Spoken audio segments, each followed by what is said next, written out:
पहिली गोष्ट खूप आनंद होतोय की मी भारतीय जनता पार्टीचा उमेदवार म्हणून आज या ठिकाणी नगराध्यक्ष पदाचा फॉर्म भरतोय। गेल्या 5 वर्षामध्ये भारतीय जनता पार्टीची आळंदी नगरपालिकेमध्ये सत्ता होती। त्या अनुषंगाने विकासाची कामं भरपूर झाली। पाण्याचा प्रश्न जो मूलभूत होता आळंदीकरांचा, रस्त्यांचा प्रश्न जो होता तो त्या ठिकाणी भारतीय जनता पार्टीच्या माध्यमातून पूर्ण झालेला आहे आणि त्याच पक्षाने मला या ठिकाणी संधी दिलेली, त्याचा महत्त्वाचा खूप आनंद मला आज या ठिकाणी होतोय। हे असं जरी असलं मात्र आळंदीकरांचे इथले बरेच सारे नागरिकांचे प्रश्न कायम आहेत। इंद्रायणी नदी प्रदूषणाचा विषय असेल, रस्त्याचा असेल, अनधिकृत बांधकामाचा असेल, हे सगळे प्रश्न किंवा वाहतूक कोंडीचे हे प्रश्न मार्गी लागतील का तुम्ही निवडून आल्यानंतर?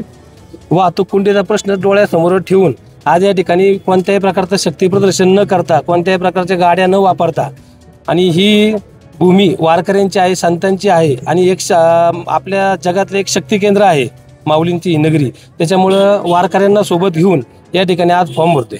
केंद्रात आणि राज्यात भाजपची सत्ता आहे, तर इकडे नगर परिषदेमध्ये पण लोक म्हणजे तुम्हाला वाटतंय का की बीजेपीच्या पाठीशी राहून तुम्हाला निवडून देतील? नक्कीच गेल्या 5 वर्षात तो भारतीय जनता पार्टीच्या माध्यमातून जो विकास झालेला आहे आणि सर्वात महत्त्वाचं सांगायला मला आनंद होतो की आळंदी नगरपालिका ब्रिटिश काळाने स्थापित आहे। आजपर्यंत कोणत्याही पक्षाची सत्ता आली नव्हती। गेल्या पंचवार्षिकला भारतीय जनता पार्टीची त्या माध्यमातून सत्ता आली आणि त्या पद्धतीने कामं झाली।